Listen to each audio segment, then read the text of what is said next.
buku KIA-nya ini hanya sebagai penghias lemari belajarnya, tapi harus dipelajari, jangan sampai hilang, karena di situ ada informasi penting mengenai semua aspek pertumbuhan, perkembangan, kesehatan anak itu semua.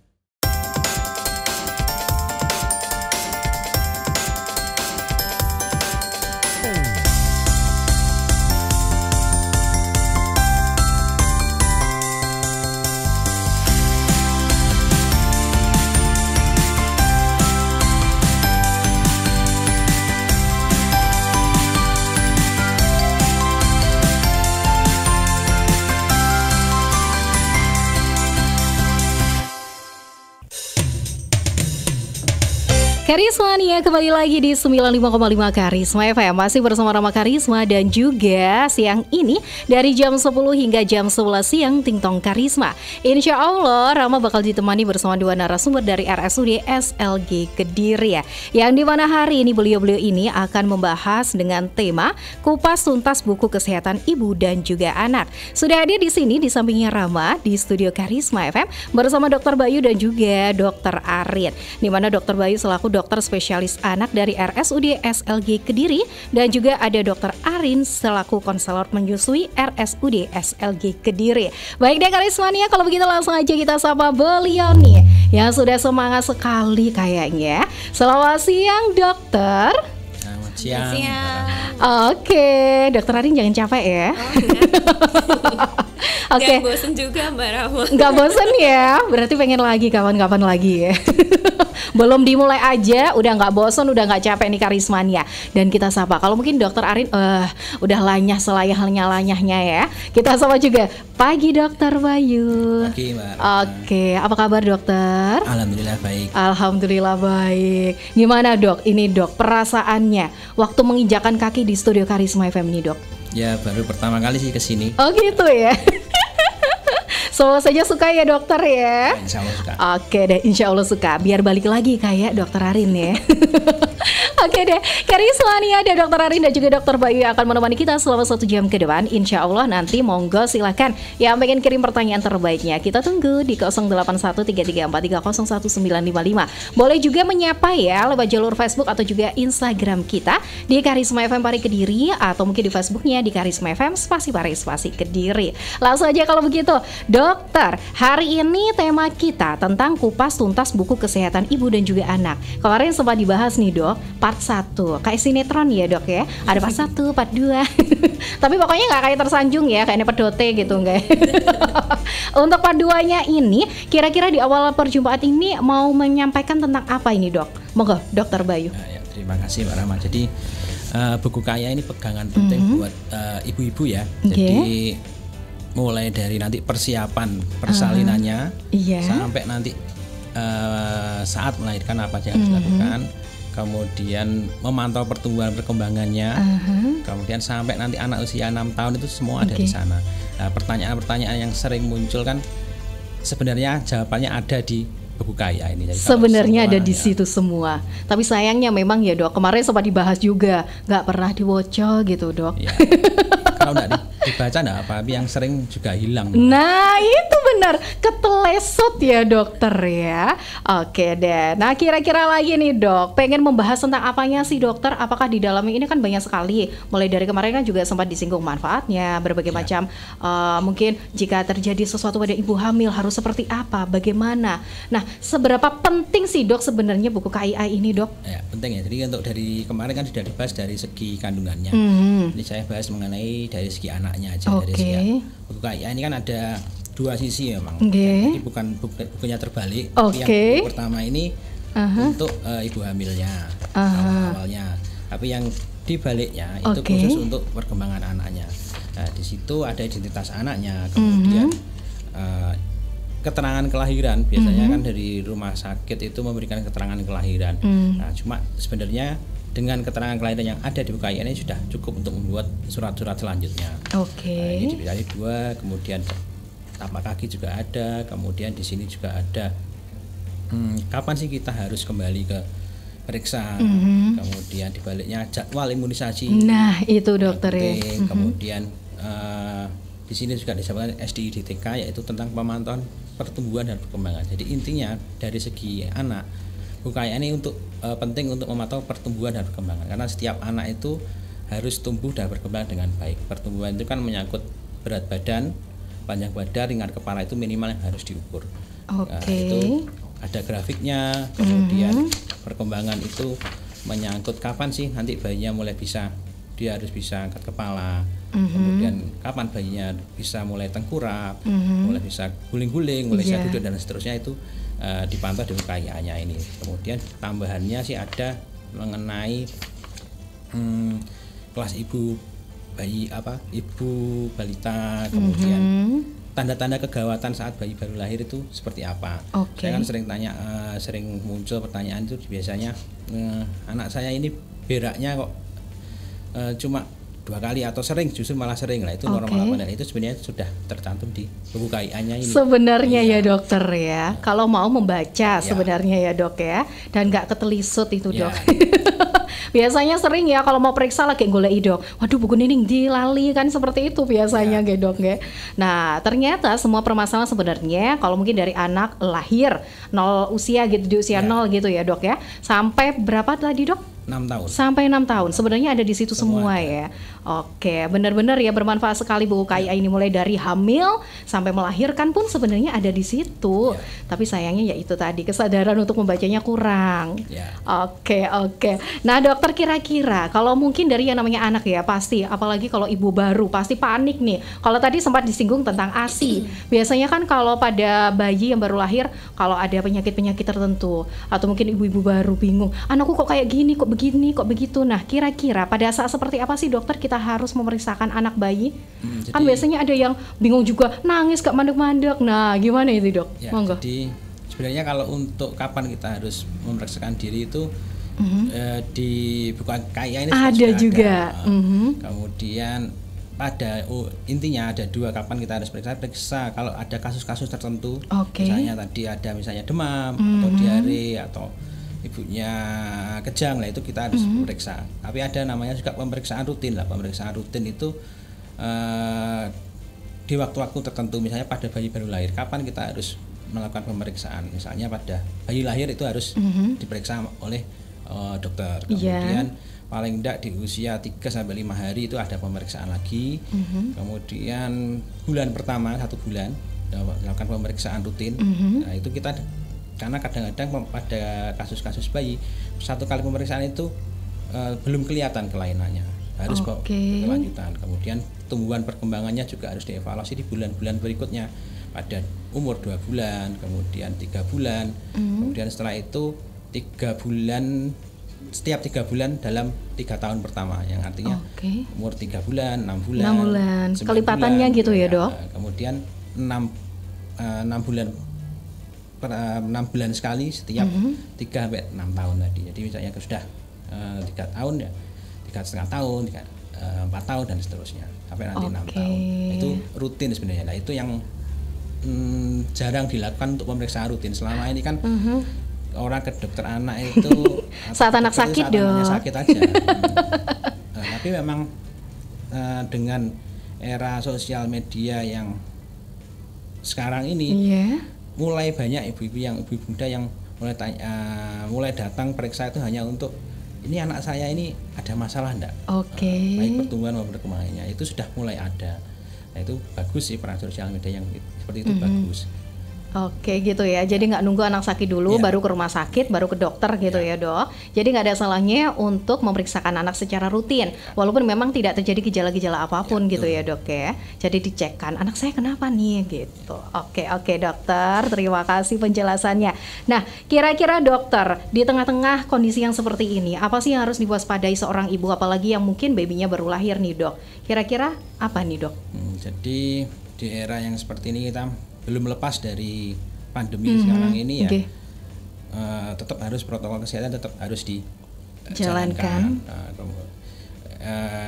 Kegiatan-kegiatan yang dulu sebelum pandemi rutin dilakukan, misalnya bayi baru lahir itu kita sering berkunjung ya, bener nggih dok. Terus lupa nih protokol kesehatannya, bergerombol, anaknya dicolek-colek, didemek-demek gitu ya dok. Itu yang kadang-kadang akhirnya ketika kontrol itu berarti anak saya jadi batuk pilek gini. Di rumah ada yang batuk pilek enggak ada, tamunya banyak-banyak. Nah itu pembawa virusnya. Kemudian khusus secara umum ya, saat baru lahir ya pastikan diperiksa dulu, pastikan dapat ASI, nanti IMD itu penting.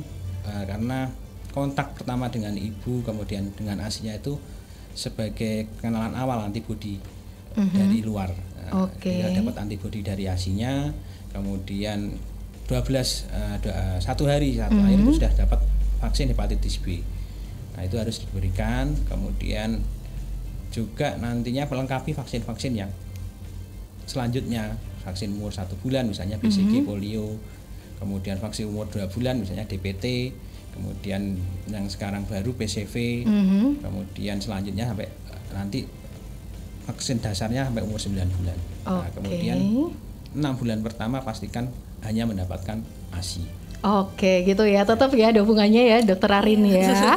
Nah tadi juga sudah dijelaskan sama Dokter Arin pentingnya ASI seperti apa. Ternyata itu memang berpengaruh dengan kekebalan tubuh nggak sih dok? Ya sangat berpengaruh. Sebaik semahal apapun susu formula itu tidak ada kandungan imunoglobulinnya, sedangkan pada ASI itu sudah ada kandungan imunoglobulinnya. Jadi kontak pertama ASI-nya itu sudah memberikan antibodi untuk bayinya. Wow, luar biasa ya Dokter Arin ya. Oke. Nah lanjut lagi dokter, kembali lagi kepada bayi yang baru lahir. Biasanya ibu kan juga cukup bingung ya menentukan bayi saya ini normal nggak sih? Itu kira-kira ada tanda-tanda nggak sih kalau mungkin dokter ini bayi yang baru lahir itu terkena sesuatu? Mungkin kan sering kayak bayi menguning atau seperti apa gitu dok. Tanda-tandanya nggak sih dok? Ya jadi pertanyaan-pertanyaan semacam ini itu sebenarnya sudah ada di buku KIA. Nah ada lagi ya ternyata semuanya. Gimana dok? Saya kasih contoh nih. Di buku KIA anak itu halaman 36. Itu sudah jelas disebutkan adalah pemantauan kesehatan bayi baru lahir 0 sampai 28 hari. Di kapan bayi itu dikatakan sehat, dikatakan tidak sehat. Apakah semua bayi kuning itu sehat? Itu semua sudah ada di buku KIA-nya. Ini ya. Jadi misalnya kuning ada di nomor 7 ini sekitar ini. Nah, kuning pada bayi ada yang kategori sehat. Yang sehat itu seperti apa? Ketika dia muncul antara 24 sampai 72 jam pertama, hilang dalam waktu 2 minggu dan ketika dicek bilirubin kurang dari 15. Kemudian kapan bayinya itu kuning yang tidak sehat? Ketika baru hari pertama atau kurang dari 24 jam sudah muncul kuningnya. Kemudian ketika lebih dari umur 2 minggu dia masih kuning. Nah, itu tidak normal. Atau katakanlah misalnya ini saya pertanyaan yang sering adalah buang air kecil atau buang air besar atau buang air besar. Buang air besarnya itu seringkali dikatakan encer dari diare. Padahal di sini dikatakan bahwa buang air besar yang sehat adalah yang encer dan berisi seperti kondensasi sebelumnya. Nah, gitu ya dok ya justru ya. Kemudian buang air besar yang tidak sehat kalau buang air besar lebih sering daripada sebelumnya, hanya awalnya 3 kali bisa 5 kali. Tapi dengan catatan bahwa ini ASI kalau memang dia minum ASI memang kadang-kadang beraknya akan lebih sering. Itu normal. Atau misalnya ini suhu tubuh, nah di sini juga sudah dijelaskan suhu tubuh normal itu berapa. Jadi seringkali bukan dengan era kemarin COVID itu punya termogan itu sudah panik kalau 372, 373 sudah panik. Padahal sini disebutkan bahwa suhu normalnya adalah 37,5 ke bawah, 36,5 sampai 37,5. Aman ya dok sebenarnya. Semuanya juga ada di buku KIA. Tapi sayangnya sudah panik duluan, nggak pernah dibaca, paniknya sih didisik nih ya dok. Apalagi memang ya kemarin kan pandeminya, aduh kayak gitu ngerinya. Siapa sih orang tua yang nggak parno gitu ya? Kalau anaknya sedikit gini, sedikit gitu, masih hajing, bersin gitu aja ya dok. Wah sudah panik ya nggak karu-karuan. Tapi ternyata semuanya sebenarnya langkah-langkah apa yang harus kita lakukan ada di buku KIA. Aduh, jadi nggak perlu cari-cari di Google, nggak perlu cari di situ, sebenarnya ada di situ ya. Dasarnya sudah ada, termasuk ya penanganan awal itu sudah ada. Kemudian nanti mau mulai empasi itu juga caranya bikin sudah ada. Ada tinggal juga. Nanti memang ya mungkin menu variasinya pengembangannya memang harus dilihat lagi di media sosial. Tapi gitu dasarnya ada di situ. Tapi memang sekarang kan ibu-ibu nggak mau repot ya, beli aja. Oke. Nah, terima kasih dokter atas penjelasannya. Lanjut lagi dokter, kemarin tadi juga sempat disinggung ya namanya stunting dokter. Nah, kira-kira dokter, apa sih yang harus dilakukan seorang ibu untuk mengecek anaknya ini stunting nggak sih? Apakah juga dari buku KIA atau bagaimana ini dokter? Jadi permasalahan-permasalahan yang muncul ketika bayi itu salah satunya stunting ya. Nah, stunting ini kan ya, intinya anaknya itu pendek yang disebabkan oleh kekurangan zat gizi kronis. Nah, hal itu bisa dicegah sebenarnya langkah-langkahnya ya awal tadi pemeriksaan yang rutin. Nah, tujuannya tadi pemeriksaan rutin itu kita sudah dari awal sudah tahu ini kira-kira nanti si anak ini akan mengalami gangguan pertumbuhan misalnya stunting. Nah, ketika sudah ketemu itu, ketika awal sudah ketemu kita tata laksana dan nanti ke depan tidak akan jadi stunting. Yang sering terjadi ketika stunting saat ini adalah dia loss kontrol, apalagi kemarin memang kita harus akui bahwa ketika pandemi COVID kemarin, posyandu itu banyak yang berhenti ya dok. Berhenti karena kesepakatannya memang harus berhenti. Kemudian tahu-tahu sekarang sudah posyandu jalan lagi, ketemu kasusnya banyak, ini pertumbuhannya terganggu, salah satunya stunting. Nah, itu sayang sekali ketahuannya sudah agak terlambat. Kalau sudah agak terlambat penanganannya akan lebih sulit. Kalau kita sudah rutin melakukan pemeriksaan baik pertumbuhan maupun perkembangannya sesuai jadwal tadi, misalnya paling enggak ya 3 bulan sekali melakukan pemeriksaan, deteksi dini ini yang penting. Gitu ya. Penanganannya ya maksudnya pencegahannya harus 6 bulan pertama paling enggak salah satunya harus dapat ASI, kemudian lengkapi imunisasi. Itu dasar yang harus dilakukan dulu. Tapi sayangnya loh dok, kalau ngomongin tentang 6 bulan pertama harus makan nasi ya, tapi masih ada nih yang nuruti zaman dulu. Anak pokoknya layar, kalau bahasa Jawanya sini ya, dideplok. Dideplok, didoblak gitu dokter. Itu maksudnya dari lahir itu sudah dikasih kayak makanan-makanan berat gitu loh dokter. Kayak bubur, katanya biar kenyang, wes ASI gampang. Nah kalau kayak gitu gimana dok? Ya, jadi memang kalau kita melakukan edukasi ASI itu sebenarnya tugasnya tidak hanya ke orang tuanya, tapi ke nenek-neneknya juga, tetangga-tetangganya juga, bahwa dukungan itu penting. Kalau ibunya ini kadang sudah mau, tapi orang sekitarnya apalagi mertuanya yang nyuruh itu sudah apalagi mertuanya galak ya dok. Jadi memang kadang-kadang kalau untuk konseling ASI ini memang harus lingkungannya juga harus ikut di konseling juga. Betul, penting sekali ya, memang ya di rumah sakit itu banyak sekali sudah larangan beli susu formula dan sebagainya. Namun memang ya ketika orang tuanya atau neneknya bayi ini sudah minta beli susu formula, ya rata-rata ibu bayinya ini tidak bisa berkutik ya. Gitu ya. Jadi tetap nomor 1 adalah ASI dan juga pemberian makanan pendamping tadi minimal itu 6 bulan ya dokter ya. Atau bagaimana sih dok? Kalau pemberian makanan pendamping ASI itu memang kalau normal 6 bulan. Tapi atas indikasi khusus misalnya tadi ini ada kecurigaan gangguan pertumbuhan, itu ketika bayinya sudah siap itu bisa diberikan lebih dini. Jadi bisa. Harus sesuai indikasi. Harus sesuai dengan indikasi, gak sakarepe dhewe ya dok. Apalagi jadi dokter untuk putune dhewe. Nah itu yang bahaya ya. Deh, lanjut lagi dokter. Kalau tadi stunting sudah kita bahas, kira-kira untuk saat-saat ini penyakit apa sih dok yang banyak ini menyerang pada anak-anak, terutama pada bayi nih dok? Apakah kemarin yang gagal ginjal atau bagaimana nih dok? Kalau khusus untuk bayi, untuk kasus gagal ginjal kemarin memang enggak ada dok? Ya ada, tapi cuma sedikit gitu? Ada. Di SLG kami tidak menangani kasus gagal ginjal sama sekali. Kemudian memang kalau khusus untuk bayi, kasus-kasus yang banyak ini akhir-akhir ini memang ya selain bayi kuning itu juga kasus-kasus batuk pilek. Batuk pilek itu sering terutama kalau misalnya tadi karena sekarang ini budayanya sudah mulai balik lagi, banyak kunjungan bayi baru lahir. Iya dong. Terus di rumah sakit sekarang jam kunjung juga boleh. Itu akhirnya ya meningkatkan resiko bayi jadi sering grog-grog, kemudian akhirnya jadi muntah dan sebagainya, itu banyak sekarang. Paketannya kayak gitu ya dok ya, kayak demam, batuk, pilek. Nanti kalau batuk nggak bisa keluar dahanya, muntah. Nah, apalagi kalau misalnya sudah anak kedua, ketiga.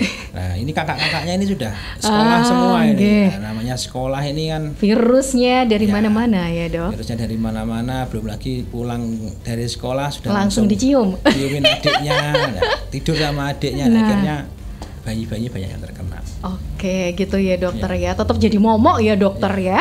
Justru malah sekarang ya dengan pengurangan level yang turun, PPKM turun ini memang ya kasus-kasus seperti ini justru semakin meningkat dibandingkan dulu ketika PPKM-nya benar-benar ketat. Gitu ya dok. Ya. Berarti berpengaruh sekali ya dok. Sekali. Oke, tapi kita nggak berharap ada PKM lagi ya, jangan. Tapi mungkin itu kembali kesadaran aja gitu ya dokter ya. Mungkin dari kemarin kita bisa belajar untuk menerapkan protokol kesehatan gitu. Tapi sayangnya memang kayak udah mulai kendor ya.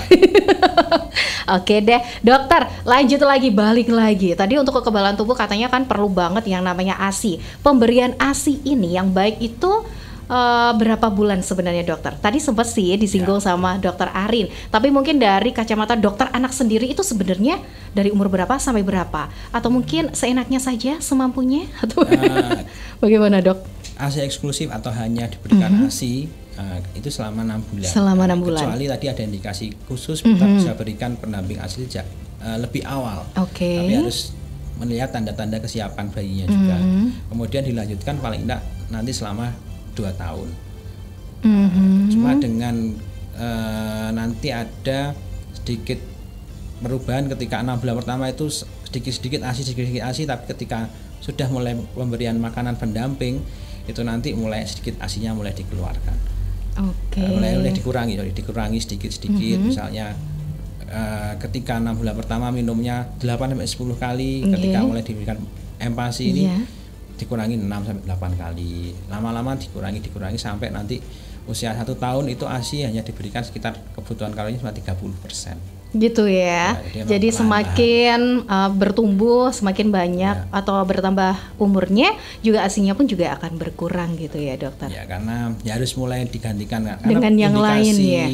Salah satu indikasi utama mulai diberikan makanan pendamping ASI itu adalah ketika ASI aja sudah tidak cukup untuk memenuhi kebutuhan. Nah, bener geng.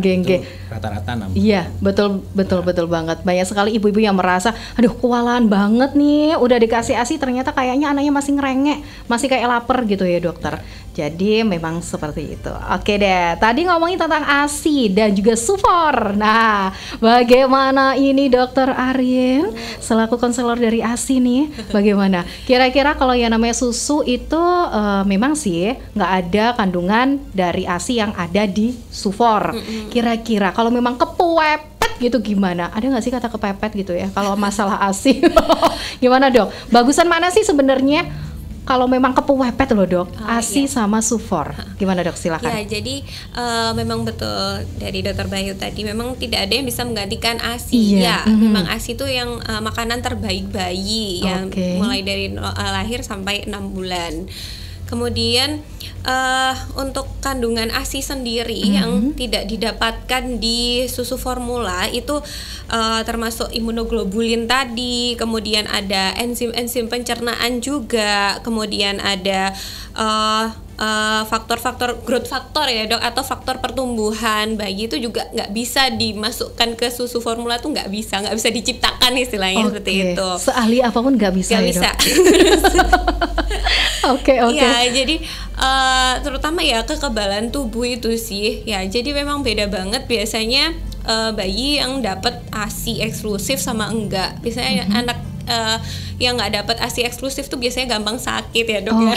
Itu benar ya berarti ya dok ya. Karena nanti ada kandungannya tadi ya. Dan kalau dibilang baik mana ya, meskipun kondisi kepepet ya tetap terbaik itu ASI gitu. Cuman memang ada kondisi tertentu ya. Ini benar-benar ditanda kutip. Oke, itu untuk pemberian susu formula itu harus atas indikasi dari dokter spesialis anak.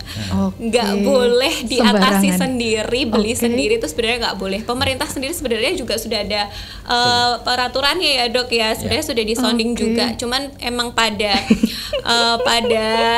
kenyataannya nih masih banyak yang penjualan susu formula itu masih belum dibatasi seperti itu. Karena sebenarnya untuk kandungan sendiri istilahnya dari susu formula itu juga sebetulnya juga cukup membuat bahaya nih kalau tidak atas indikasi ya. Banyak yang anaknya tuh bayinya tuh jatuhnya jadi alergi susu sapi, anaknya jadi sembelit, terus kemudian anaknya diare, anaknya muntah, belum lagi yang keluar muncul gatal-gatal seperti itu. Apalagi fatalnya lagi ibu-ibu ada yang coba-coba. Nah, merek A kayaknya bagus, harganya murah. Akhirnya anaknya jadi coba-coba nih gitu. Tapi kalau ASI kan nggak ada nih namanya anak atau bayi tuh alergi sama ASI ibunya tuh insya Allah nggak ada. Tapi kalau alergi sama makanan ibunya masih mungkin ya dok ya. Sebenarnya yang garis bawahi adalah yang menentukan kepepet atau enggak itu adalah tenaga medis. Betul. Nah bukan sakar PDW gitu ya dok, bukan berdasarkan isi kantong juga enggak ya. Jadi harus benar-benar kalau memang ada problem sama bayinya segera periksakan bayinya seperti itu. Jadi jangan ngatasi sendiri, malah jatuhnya nanti membahayakan anak sendiri kan gitu.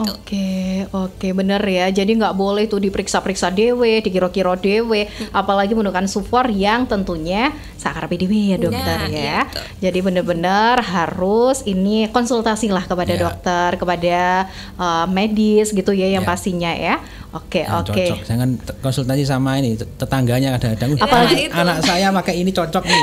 Ini yang itu repot, jari-jari itu loh dok malahan yang repot ya. Jari ini kayak anaknya jadi gemuk gara-gara minum ini ya gitu. Itu juga kadang-kadang kan lihat gemuk itu loh ya dok ya, padahal kondisi bayi sehat itu nggak dilihat dari gemuknya ya dok. Gemuknya jangan kesini. Oke. Nah itu dok, kayaknya penting banget itu dok. Selalu ibu-ibu merasa pengen bayi nih itu gemuk. Aku suka bayi yang gemuk karena sehat itu adalah yang gemuk. Padahal sebenarnya gimana sih dok? Apakah bayi sehat itu harus gemuk? Kayak saya gini dok.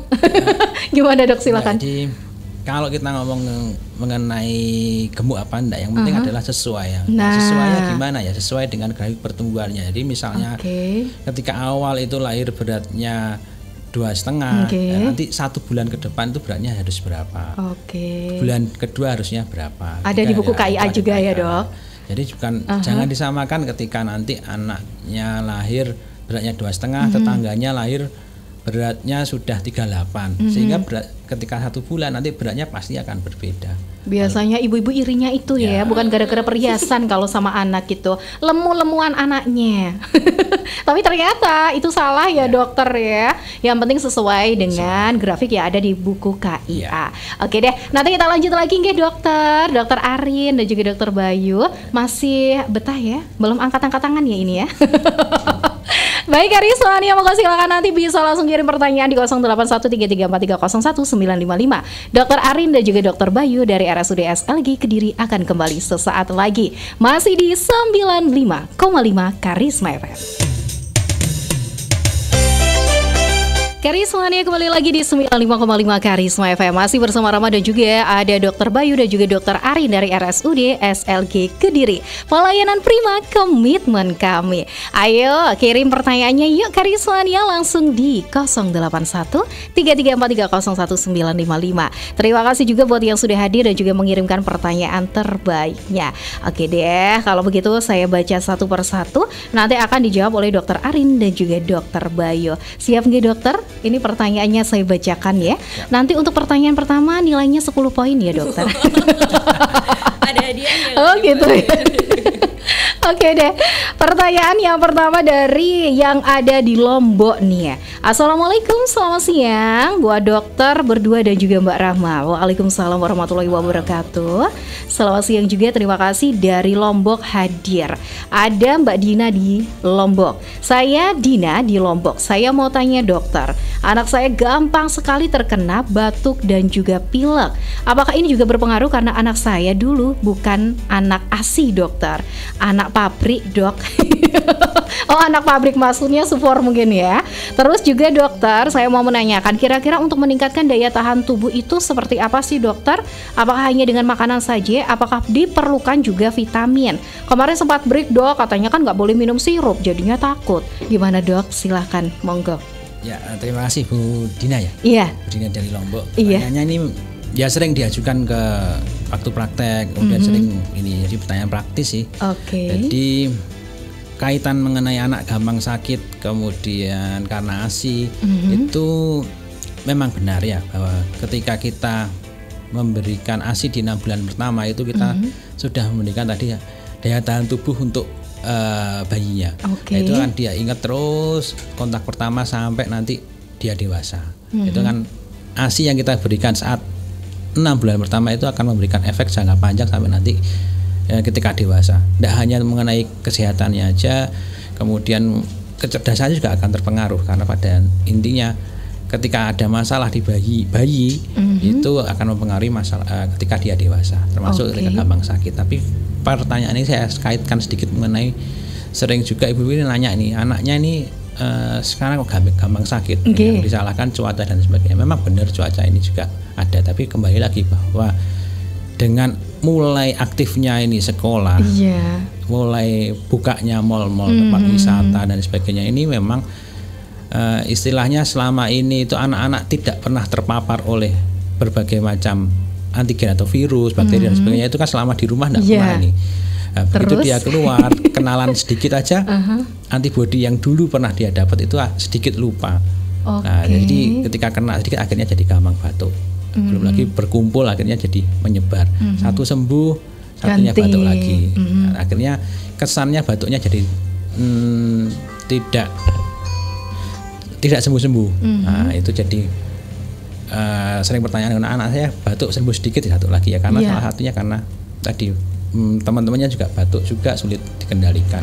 Jadi, kenapa anak sekarang ini gampang sakit ya, karena dulu dia tidak pernah terpapar oleh virus dan sebagainya. Begitu dia mulai aktif sekolah, bimbel, liburan dan sebagainya, itu dia kenal lagi, istilahnya antibodinya ini masih kaget, belum terbiasa, akhirnya gampang sakit. Nanti ketika antibodinya sudah mulai kuat lagi, sel memorinya sudah kuat lagi ya, dia akan lebih tahan terhadap sakit. Nah, ini kan memang awal-awal ya. Jadi memang benar tadi pertanyaannya, kalau memang nggak dapat ASI, memang ke depan nanti daya tahan tubuhnya akan lebih jelek dibandingkan yang nggak dapat ASI. Nah, itu yang pertama. Yang kedua tadi Bu Dina mengenai sebenarnya apa sih yang perlu nggak tambahan vitamin? Ya betul dok, biasanya kan ibu-ibu seperti itu ya. Jadi sebenarnya dari Ikatan Dokter Anak Indonesia itu vitamin yang sangat direkomendasikan itu satu-satunya itu cuma zat besi. Direkomendasikan mulai dari umur 1 bulan sampai nanti umur 18 tahun itu ada, tapi tingkatannya dari dosisnya itu berbeda-beda. Jadi salah satu yang diberikan adalah zat besi. Kenapa zat besi? Karena sering kali ya sama seperti ketika ibu hamil, bahwa ketika ibu hamil itu sering dikasih zat besi karena ibu hamil kita ini rata-rata anemia karena makanannya. Sama juga makanan yang dimakan ibunya ini sama-sama dengan juga makanannya dimakan anaknya. Akhirnya kandungan asinya pun sedikit, zat besinya sudah kurang optimal, sehingga perlu penambahan zat besi. Sejak awal itu mulai dari sampai nanti umur 18 tahun dengan disesuaikan dengan dosisnya. Kemudian vitamin untuk daya tahan tubuh tidak khususnya tidak perlu, karena dari makanan aja, ketika makanan itu seimbang, pemberian makan yang baik, proteinnya berapa, karbohidratnya berapa, vitaminnya berapa yang sesuai, itu sudah cukup untuk daya tahan tubuhnya. Oke, gitu ya. Sebenarnya tetap kembali kepada gaya hidup, pola makan gitu ya dokter ya. Dan yang paling penting tadi kalau memang masih baby membutuhkan ASI, ASInya yang di nomor 1 kan. Gitu ya dokter. Oke, terima kasih dokter atas jawabannya. Lanjut lagi, kali ini datang dari pelosok Klaten. Ada Ibu Eni dari pelosok Klaten. Selamat siang Mbak Rahma, Dokter Arin dan juga Dokter Bayu. Saya dulu juga pernah loh di RSUD SLG dan anak saya juga lahirannya di sana. Oh. Oke. Saya mau tanya ini dok tentang anak saya. Anak saya minum ASI dan juga satunya memang tidak minum ASI. Anak saya kebetulan 2. Alhamdulillah beda sekali dok. Yang pertama itu ASI, yang kedua tidak.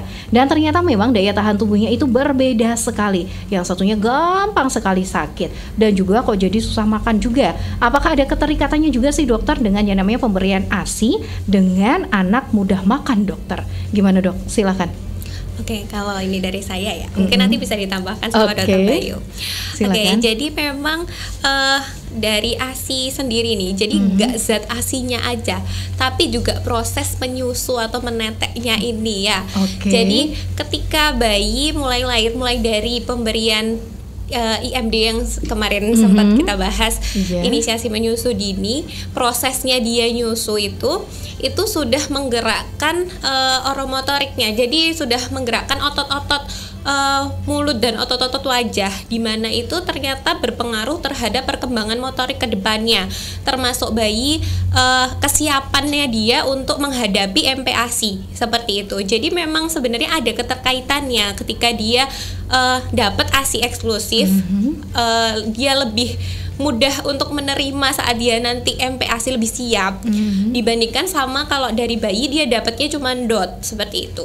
Jadi kalau kita ngisep DOT itu yang gerak itu hanya 1-2 otot saja ya, otot lidah utama. Jadi DOT itu dengan lidahnya bayi aja tuh air susu yang di dalamnya DOT itu udah keluar. Sedangkan ketika menyusu ke ibunya, bayi itu akan effort, jadi ada tenaga ekstra, jadi menggerakkan otot-ototnya itu, jadi itu mempengaruhi kesiapan dia nanti untuk duduk, untuk mengangkat kepala, duduk, kemudian dia makan, menggerakkan otot-otot mulutnya, kemudian meraih makanan, itu ada hubungannya gitu. Ini kalau dari segi konselor nih, kalau dari Dokter Bayu mungkin bisa ditambahkan nih dok. Monggo dok. Saya tambahkan tadi. Testimoni yang menarik ya dok sebenarnya. Iya, keren banget ini. 1 dan juga 2. Anaknya 2, 1 ASI, 1 enggak. Ini testimoni yang menarik. Yang 1 ASI itu bisa baik, yang 1 akhirnya nafsu makannya jadi kurang ya. Menarik sih. Memang benar ketika kita memberikan ASI, bahwa yang salah satu kandungan ASI itu ada enzim pencernaannya sendiri. Jadi ketika dapat ASI itu enzim pencernaannya dapat dari ASInya. Di lambungnya, kemudian ususnya anak itu jadi lebih baik dibandingkan yang dapat non ASI. Memang ya apalagi kalau ditambah misalnya yang dapat ASI itu lahirnya normal, yang nggak dapat ASI lahirnya secara operasi, lah itu juga akan membedakan karena enzim pencernaannya juga di bayi yang ASI dan non ASI itu juga pasti berbeda. Itu sehingga ketika enzim pencernaannya baik ya otomatis nafsu makannya juga nantinya juga akan baik. Ya Allah, ternyata bisa sampai kemana-mana ya gara-gara ASI nih, bisa sampai ke nafsu makan. Ya, belum lagi kan ketika ASI ya, istilahnya bonding antara bayi dan kepercayaan bayi ke ibunya, ibu ke bayinya itu jadi lebih baik, sehingga nanti ibunya bilang makan yang banyak ya langsung nurut. Iya betul, itu juga pengaruh banget. Bener, kecerdasan emosional ya dok ya namanya. Jadi berbeda sekali ya. Terima kasih loh Ibu, tadi sudah memberikan pertanyaan plus ya, plus testimoni juga. Kan nggak bisa langsung ya kalau kita mau testimoni ini, butuh puluhan tahun. Aduh, puluhan tahun. Oke deh. Nah, terima kasih atas pertanyaannya. Lanjut lagi, kali ini pertanyaan yang lain dari Centong. Yang ada di Centong ini ketemu sama Ibu Ida. Yang ada di Centong, terima kasih matur nuwun. Oh, Bu Ida di Sekoto Centong. Matur nuwun Mbak Rahma atas informasinya. Dari tadi saya mendengarkan, dan juga salam kenal buat Dokter Arin dan juga Dokter Bayu. Semoga selalu diberikan kesehatan. Amin. Amin ya rabbal alamin. Saya senang sekali dari kemarin ya, talkshow-nya keren-keren loh narasumbernya. Waduh. Oke, terus langsung aja pertanyaannya. Dokter, saya mau tanya, anak saya ini memang susah sekali makan, dokter. Bahkan sekarang ini sudah kelas 5 SD. Makan pun harus pilih-pilih ya. Terus juga udah di vitamin A sampai Z, kayaknya semuanya kok nggak masalah ya, dokter. Tapi alhamdulillah dari berat badannya naik sih, cuma sedikit-sedikit, dok. Gimana nih, dok? Anak saya itu kelihatan kayak kurus sekali. Bagaimana, dok, kira-kira sebagai orang tua agar tidak takut? Gimana, dok? Silahkan. Tetap ya kembali ya, suka kalau anaknya gendut gitu. Ya. Gimana, dok? Silahkan. Ya, ini pertanyaan yang sering juga ditanyakan. Yes, kalau jadi dokter anak itu kita sudah mulai hafal ya pertanyaannya ini. Gitu-gitu aja ya ibu-ibu itu. Nah, jadi memang kalau berat badan itu nggak naik terus anaknya nggak mau makan itu selalu pilihannya itu nanti jawabannya, pertanyaannya itu susunya harus pakai apa. Nomor 2 nanti vitaminnya apa. Nah, padahal jawabannya yang utama bukan itu. Jawaban yang utama itu adalah pola makannya harus baik dulu. Jadi sebaik apapun vitamin, sebaik apapun susunya itu tanpa dibarengi dengan pola makan yang baik tidak akan bisa. Tadi kan juga disampaikan bahwa pemilih ya, atau kalau bahasa kerennya di ibu-ibu medsos sekarang kan picky eater. Jadi pemilih ini jawabannya satu. Jadi masalah gizi di anak Indonesia ini kan sebenarnya nggak hanya masalah stunting, tapi juga masalah kekurangan gizi kronis, misalnya kekurangan zat besi, atau juga ada yang obesitas. Nah, jawabannya sebenarnya sama, satu, yaitu pola makan yang baik ya. Pola makan yang baik itu dilihat dari jadwal makan yang baik, misalnya jadwal makan pagi, siang, malam itu dia harus teratur. Kemudian nomor 2 lingkungan yang baik. Nah, lingkungan yang baik ini tidak ada paksaan, makanan itu tidak boleh dipaksa. Gitu ya, dokter? Ya, boleh menyenangkan, jadi tidak boleh. Yang ketiga tentang prosedur yang baik. Nah, prosedur yang baik ini setiap kali makan itu diberi waktu sekitar 30 menit. Habis tidak habis ya diselesaikan. Kemudian tidak boleh makanan itu diberikan sebagai bentuk hadiah. Nanti kalau nanti makannya habis kita jalan-jalan. Atau kalau misalnya makannya tidak habis, tidak boleh pergi lah, itu jangan begitu. Tapi senatural mungkin makan itu sebagai kebutuhan, sebagai hal yang menyenangkan biar anaknya ini mau lah.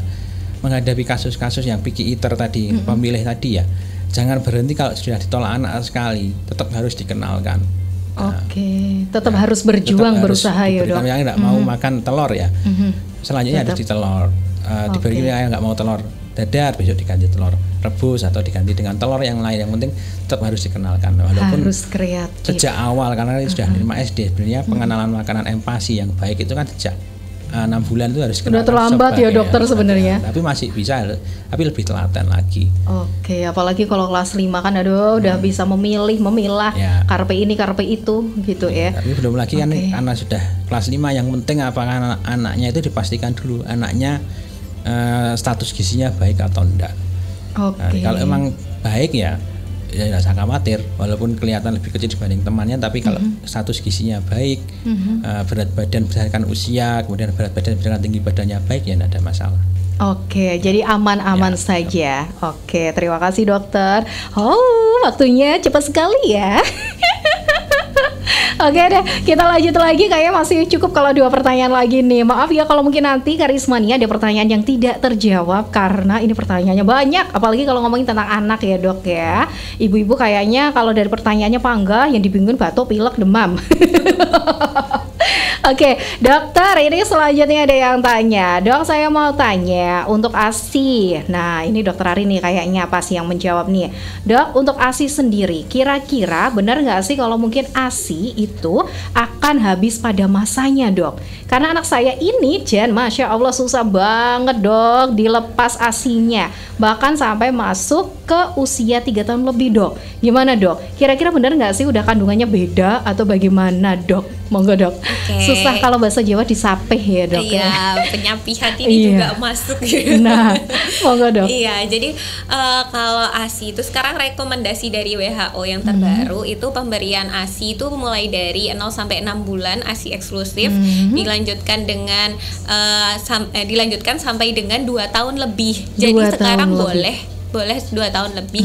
Itu karena memang setelah diteliti itu kandungan vitaminnya tuh masih ada, kandungan zat gizi yang lain itu masih ada. Tapi harus digarisbawahi bahwa kalau sudah lebih dari 2 tahun anak itu harus makan. Jadi utamanya harus tetap makan gitu. Jadi dia butuh makan. Jadi harus anak itu utamanya harus makan dulu. Jadi kalau misal ibunya masih mau nyusuin, dia usia lebih dari 2 tahun, monggo aja. Misal tidak mempengaruhi aktivitas anaknya, terus kemudian tidak mempengaruhi pola makannya, itu masih boleh aja sih diberikan. Nah, kalau pengen menyapih nih juga boleh aja. Jadi menyapih itu disesuaikan dengan kesiapan dari anak dan dari ibu. Ya, jadi banyak juga nih ibu-ibu yang sebenarnya tuh melo untuk menyapih anaknya, kayak gitu.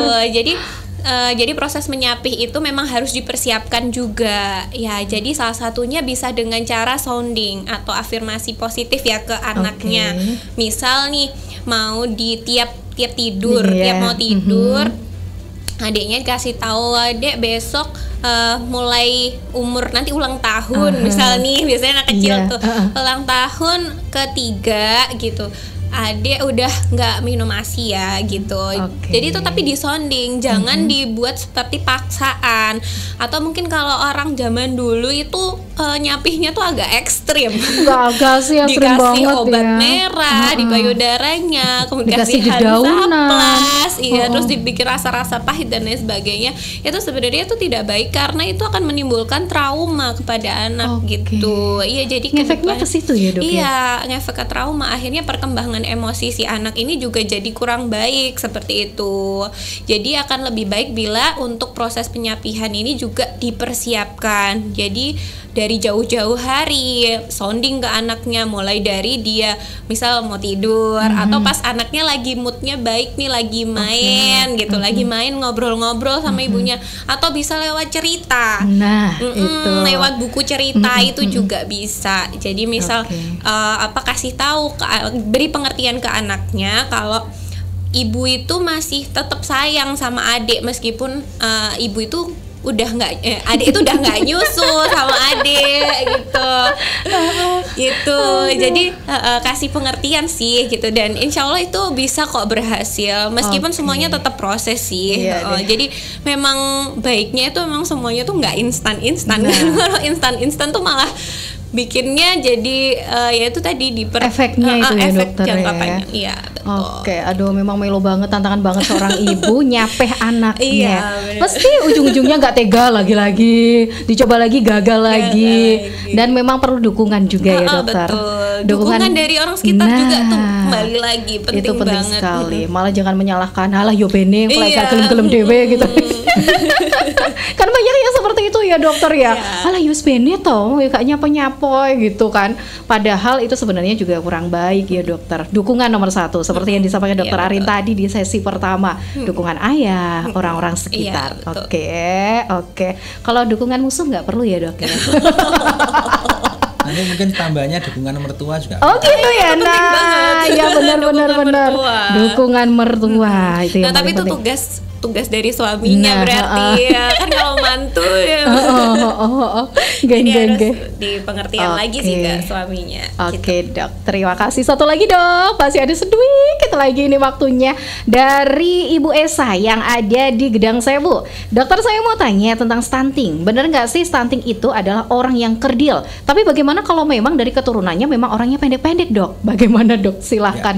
Jadi terima kasih. Ini stunting sendiri memang kalau harus dibedakan bahwa stunting itu pendek biasa atau pendek karena stunting.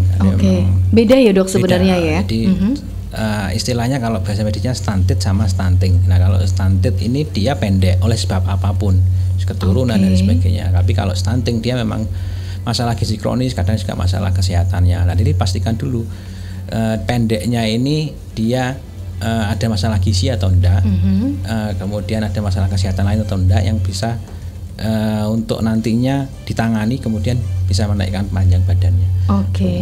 Kemudian Memang ada yang memang pendek karena keturunan, tapi kalau untuk 2 tahun pertama tidak ada jawaban untuk istilahnya pendeknya karena keturunan.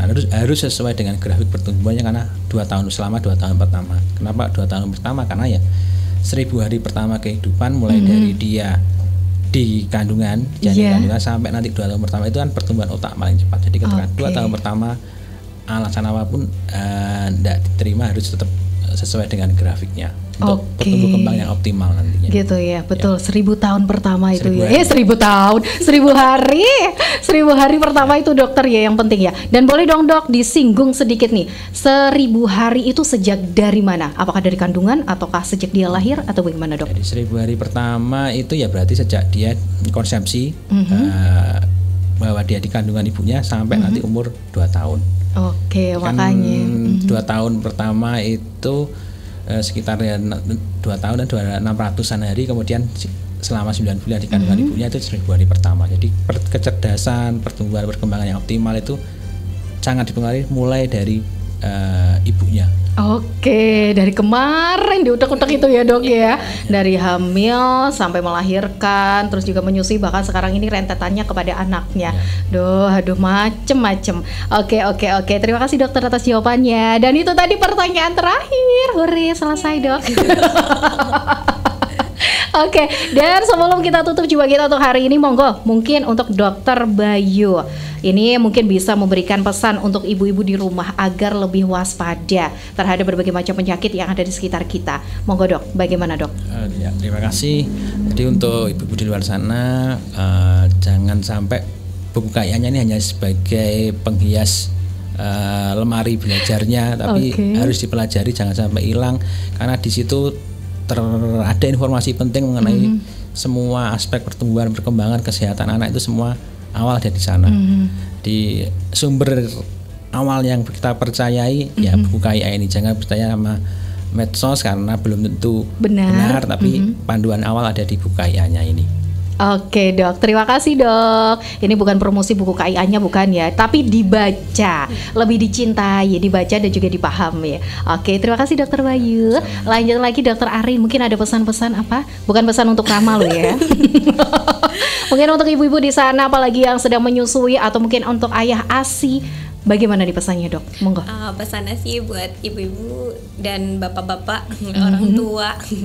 Ini yang penting perhatikan masa tumbuh kembang anak, jangan sampai terlewat karena kalau udah gede kadang bisa disesali. Jadi mending dari awal itu benar-benar diperhatikan, dibaca buku KIA-nya lagi-lagi. Terus jangan lupa untuk kontrol pertumbuhannya, konfirmasi dengan tenaga medis ya, sesekali juga boleh dibawa ke dokter anak ya dok ya. Terus kemudian untuk pemberian ASI, berikan ASI eksklusif dari lahir sampai dengan 6 bulan, jangan dikasih tambahan apapun. Kemudian lanjutkan sampai 2 tahun lebih bersama dengan makanan pendamping ASI.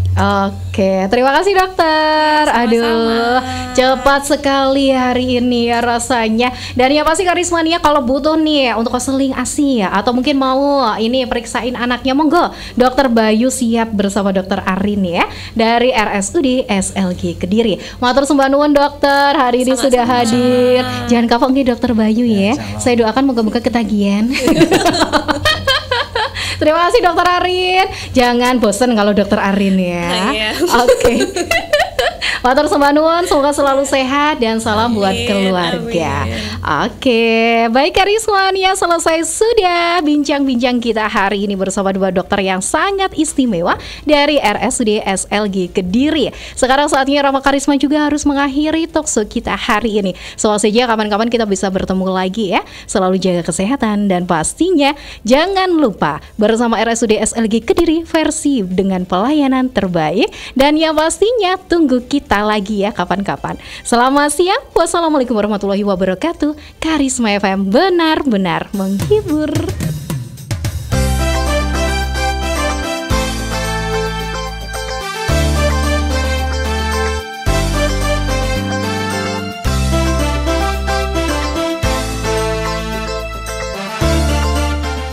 RSUD SLG Kediri, pelayanan prima, komitmen kami.